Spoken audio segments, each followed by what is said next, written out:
From the moment you're born, the world starts shaping you, teaching you how to fit in, how to stay quiet, how to be accepted. It doesn't ask who you are, it tells you who you're supposed to be. Nietzsche saw this not as education, but as taming.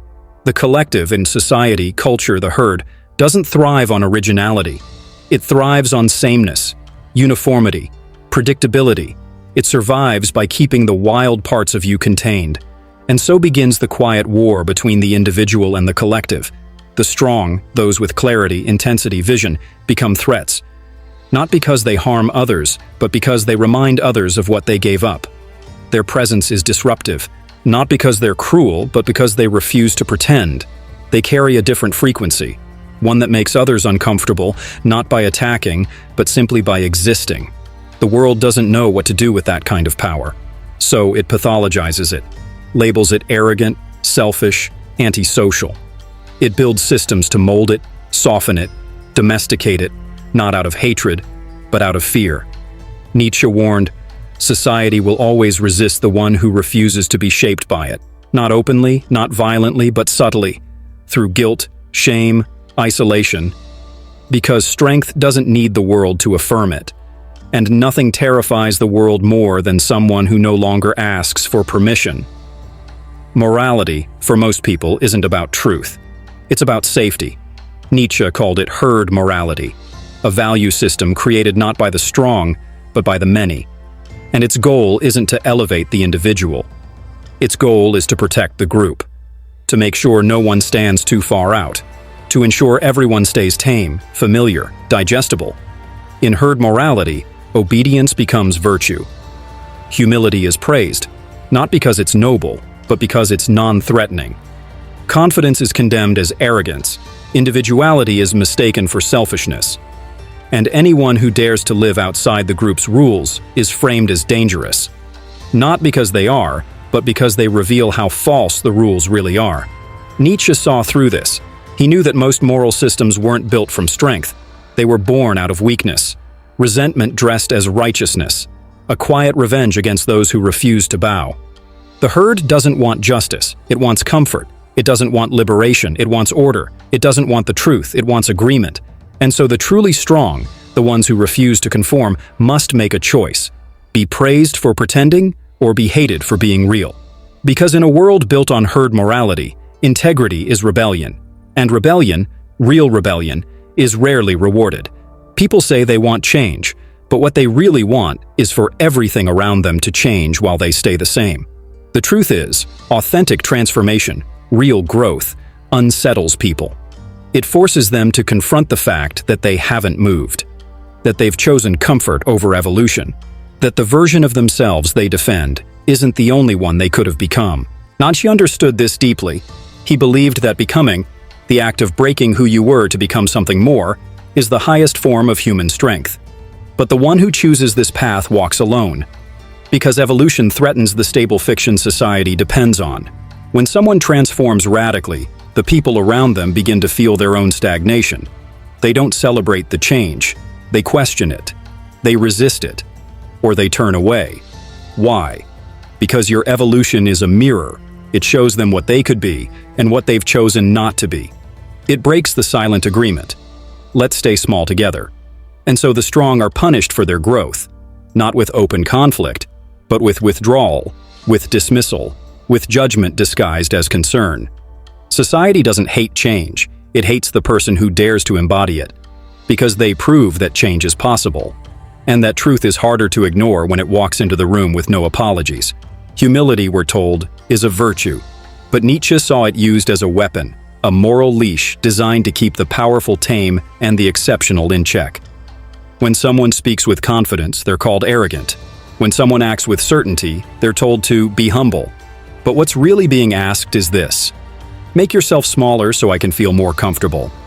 Society has rebranded strength as ego, assertiveness as aggression, vision as delusion. Not because these qualities are dangerous, but because they're uncontrollable. The strong don't need validation. They don't seek permission, and that makes them unpredictable, unmanageable. And so comes the moral pressure to shrink. Be nice. Be modest. Don't think you're better than others. But what if you are better, not in worth, but in clarity. In discipline, in vision, in courage. Nietzsche wouldn't tell you to flaunt it, but he also wouldn't tell you to hide it. He would tell you to embody it, unapologetically. To live as if your strength is not something you need to defend, but something you owe to yourself.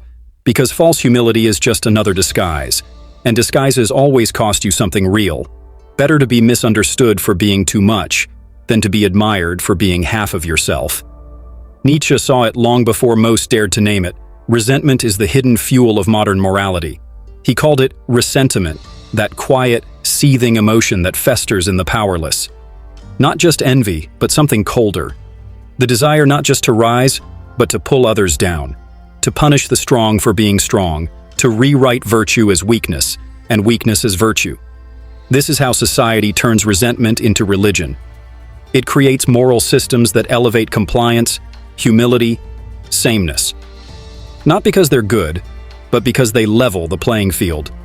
Because if no one is allowed to stand too tall, then no one has to feel their own smallness. The strong don't trigger hatred because they do harm. They trigger hatred because they reveal truth, and nothing enrages the average more than being reminded that they settled, that they chose safety over greatness, that they betrayed their own potential to remain accepted. And so society praises the strong until they stop performing, until they stop apologizing, until they refuse to carry the guilt projected onto them.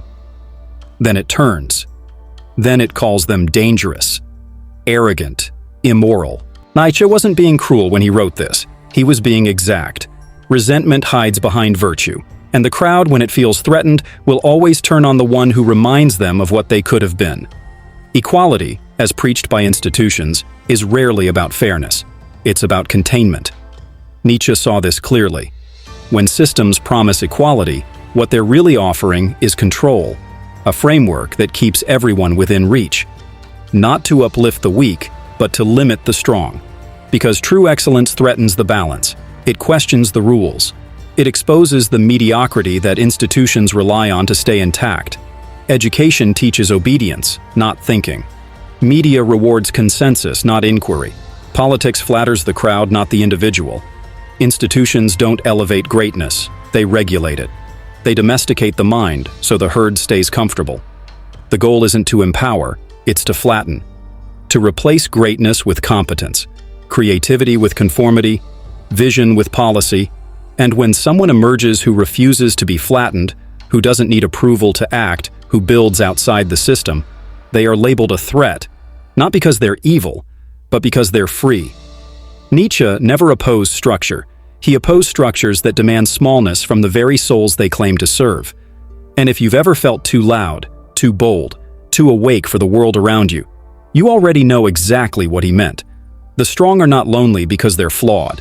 They're lonely because they outgrow the places that worship comfort. Because the moment you stop living for approval, most people stop knowing what to do with you. Nietzsche understood this. The price of strength is often exile.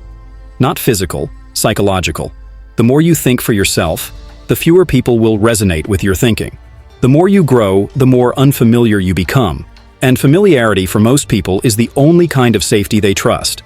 So they pull away, or they try to pull you back. Not because they hate you, but because your evolution challenges the part of them that's still pretending to be small. You will be told you've changed, and you have. You'll be told you're distant, and you are. Not out of malice, but necessity. Because those who choose to become must at some point walk alone.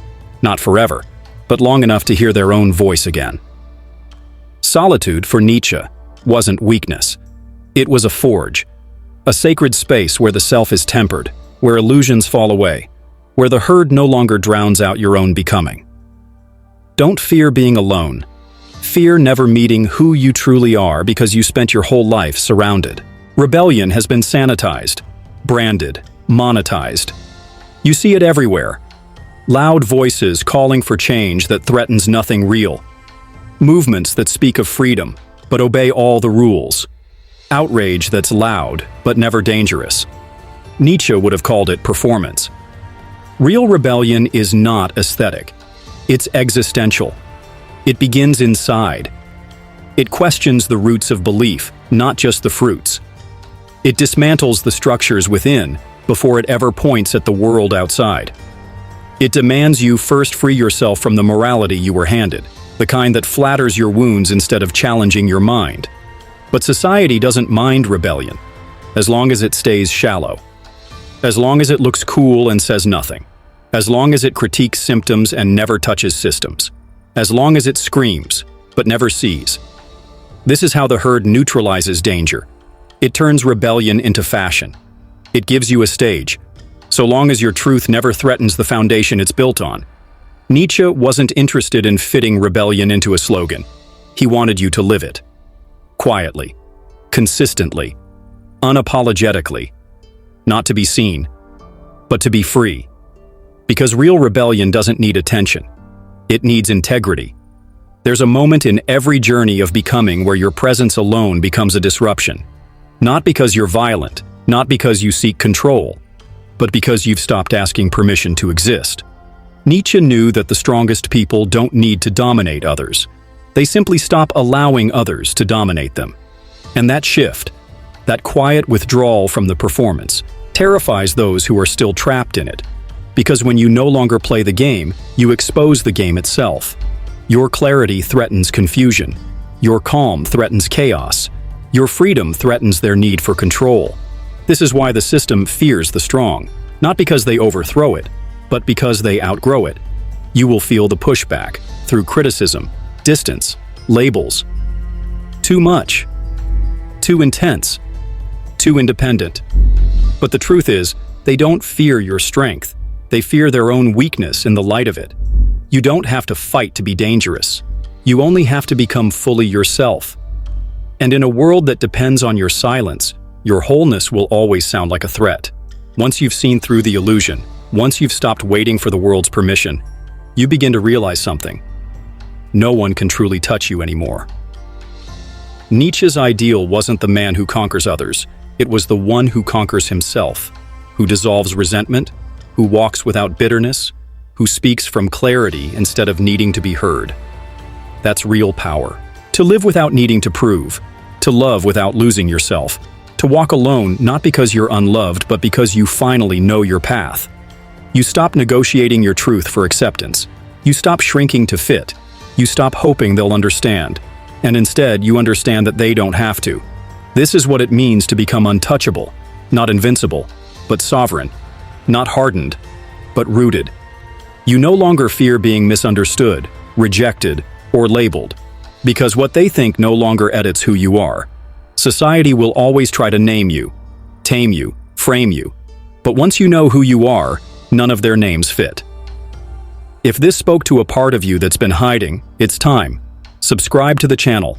We don't chase popularity. We seek depth. This isn't for the herd. It's for the ones who were never meant to blend in. The ones who are ready to burn the mask and rise. Let's begin.